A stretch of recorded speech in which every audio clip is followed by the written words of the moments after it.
Mheshimiwa Katibu Mkuu, nakushukuru sana kwa kazi kubwa pia ulioifanya katika kuandaa kikao hiki, lakini pia shukrani zangu za dhati sana kwa management yetu ikiongozwa na mkurugenzi pamoja na timu nzima ya wizara ambao wamefanya kazi usiku na mchana kuhakikisha kwamba kikao hiki kinafana na tunakuwa tuna changamoto zozote ambazo zimejitokeza.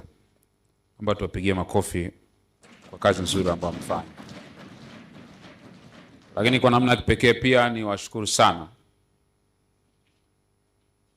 maafisa maendeleo ya vijana wote wa mikoa pamoja na halmashauri ambao kwa kweli tumeanza vizuri. Tumekuwa na muda mzuri wa kujadili, wa kuzungumza, na mimi kama waziri katika wizara hii nimepata faida kubwa sana ya kimawazo na kimtazamo ambayo imetokana na michango mizuri ambayo mmeitoa. Hongereni sana na asanteni sana. Nichukue fursa hii pia niwashukuru waandishi wa habari ambao tangu tunaanza wamekuwa pamoja na sisi wakifanya kazi kwa weledi, na tumeona katika vyombo vya habari taarifa zetu zimekwenda na zimewafikia watu wengi sana.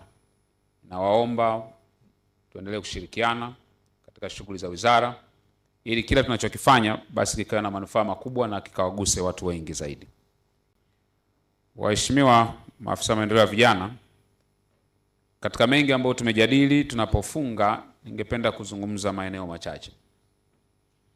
Jambo la kwanza, ningependa kuwakumbusha wote kwa ujumla wake kwamba kazi hii ni utumishi.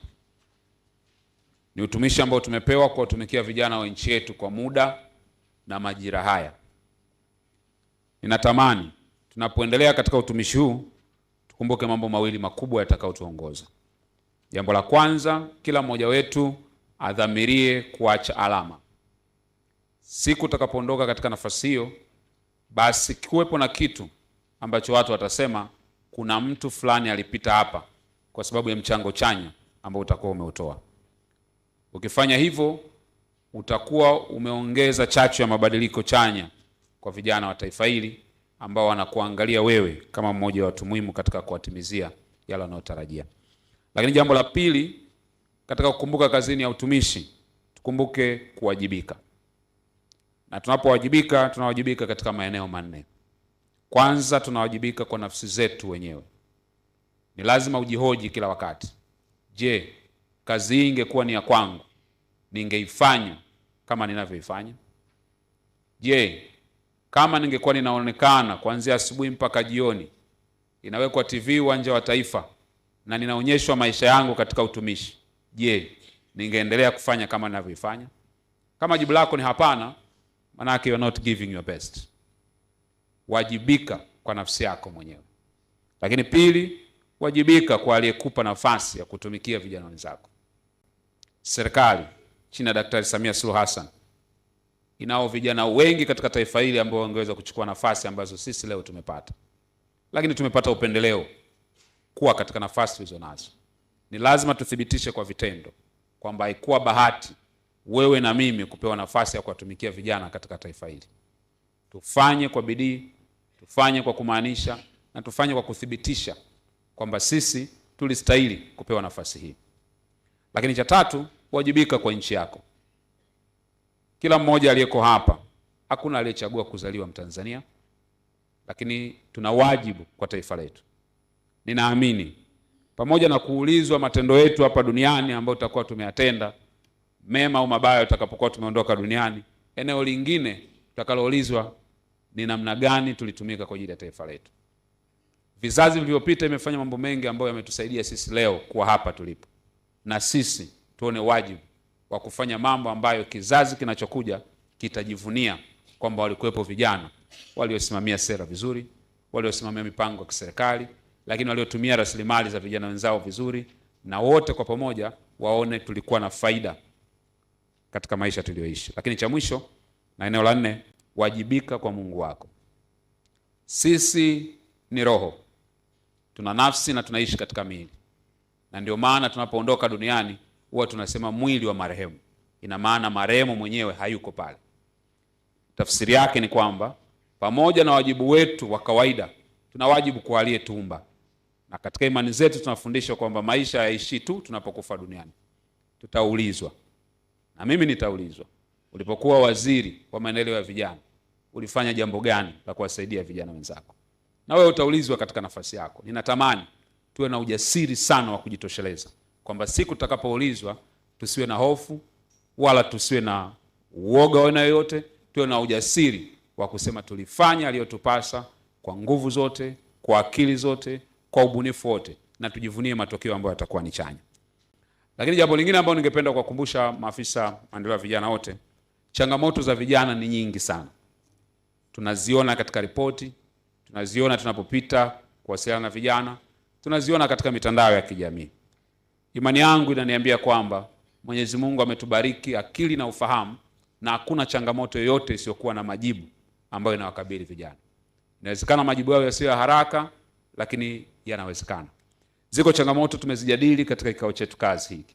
Ziko changamoto za ajira, changamoto za taarifa sahihi na za wakati kwa vijana, changamoto za mitaji, changamoto za masoko, changamoto za vijana kupata nafasi ya kusikilizwa, changamoto ya fursa zikiwemo za kuajiriwa na kujiajiri, na mazingira pia ya kibiashara. Ninaamini kupitia falsafa zetu 3 ambazo tumekubaliana tutatembea nazo, changamoto hizi tunaweza tukazitatua. Tufanye mambo yetu kwa kasi, tuwe viongozi tunaofikika, lakini pia tutumie teknolojia. Sisi kama wizara, na mimi nikiwa kiongozi katika wizara hii, tunakusudia mambo 3 makubwa kwa vijana wa Kitanzania. Jambo la kwanza, tunakusudia kuwatumikia vijana bila ubaguzi wala upendeleo. Kijana yeyote popote alipo, bila kujali jinsia yake, historia yake, anapatikana wapi na yeye ni nani, ajisikie kwa dhati kabisa kwamba wizara hii ni wizara yake, iko kwa ajili ya kumhudumia, iko kwa ajili ya kufanya mambo yatakayoweza kumsaidia. Lakini jambo la pili tunalokusudia ni kuwasikiliza vijana popote pale walipo. Haitajalisha kijana ambaye yuko kijijini au kijana aliyeko mjini, kijana anayelima au anayevua kule Ziwa Victoria, kijana ambaye yuko katika mashamba ya mpunga kule Mbarali, au kijana yoyote yule ambaye yuko mahali popote anashughulisha shughuli za kiuchumi. Sisi kama wizara tutamfikia pale alipo, tutamsikiliza, na maoni yake yatakuwa ni ya muhimu katika kuboresha shughuli za vijana. Kwa hiyo hili ni hakikisho kwa vijana wote wa Tanzania kwamba sisi kama wizara na maafisa vijana wa mikoa na halmashauri tutawafuata walipo, tutawasikiliza na tutaendelea kuyafanyia kazi. Lakini jambo la 3, tutawahusisha vijana wote katika nchi kwenye mipango na utekelezaji wa mipango inayohusiana na vijana. Sisi kama wizara tumekataa, na kwa maelekezo ya Mheshimiwa Rais ametuagiza chochote tutakachokifanya kiwe kinaakisi mahitaji ya vijana wa nchi hii. Hatutajifungia kwenye vyumba vyetu na kuamua mipango bila kijana kuhusika. Tutakapozungumza masuala ya kibiashara, kijana machinga atahusishwa, kijana wa bodaboda atahusishwa, kijana anayeuza samaki atahusishwa. Tutakapozungumza masuala ya kilimo, anayelima nyanya atahusishwa, anayelima mahindi atahusishwa, na anayelima pamba na kahawa atahusishwa. Kwenye sekta yoyote ile, sauti ya vijana itasikika, na ndio dhamira ya wizara hii, na ndio dhamira ya kiongozi wetu Daktari Samia Suluhu Hassan. Na itakapofika katika utekelezaji, hatutawaacha vijana peke yao. Tutatembea pamoja nao, tutawashauri, tutawafanyia ulezi kwa maana mentorship na coaching, ili mwisho wa siku ndoto ya kila kijana wa Tanzania iweze pia kutimilika. Lakini mwisho kabisa, ningependa niwakumbushe vijana wenzangu maneno aliyowahi kuzungumzwa na Rais wa Marekani John F. Kennedy wakati anaapishwa Januari 1961 tarehe 20. Alizungumza maneno yafuatayo, akasema, ask not what your country will do for you, ask what can I do for my country. Usiulize nchi yangu itanifanyia nini, jiulize mimi nitaifanyia nini nchi yangu. Maana yake katika nafasi tulizonazo lazima tukumbuke, leadership is not about position, is about contribution. Uongozi sio nafasi, uongozi ni mchango unaotoa kupitia nafasi. Leadership is not about appointment, is about accomplishment. Sio kuteuliwa na kuchaguliwa wewe kama afisa, ni kuhusiana na masuala utakayoyatekeleza na kuyakamilisha katika jukumu ambalo umepewa. Ningetamani sana tuondoke na hamasa mpya, tuondoke na mtazamo mpya.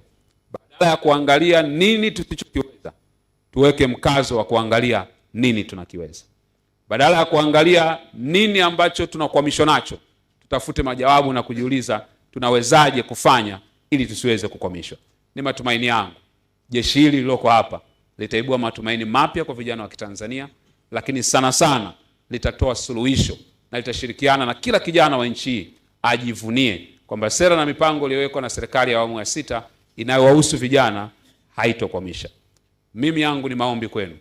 Mwenyezi Mungu awatie nguvu, awape uvumilivu, lakini zaidi sana awasaidie kukabiliana na changamoto, ili wote kwa pamoja tutakapokutana mara nyingine tusherekee ushindi na hatua ambazo tutakuwa tumezipiga katika kutimiza majukumu yetu. Asanteni sana, Mwenyezi Mungu awabariki. Tuna imani na waziri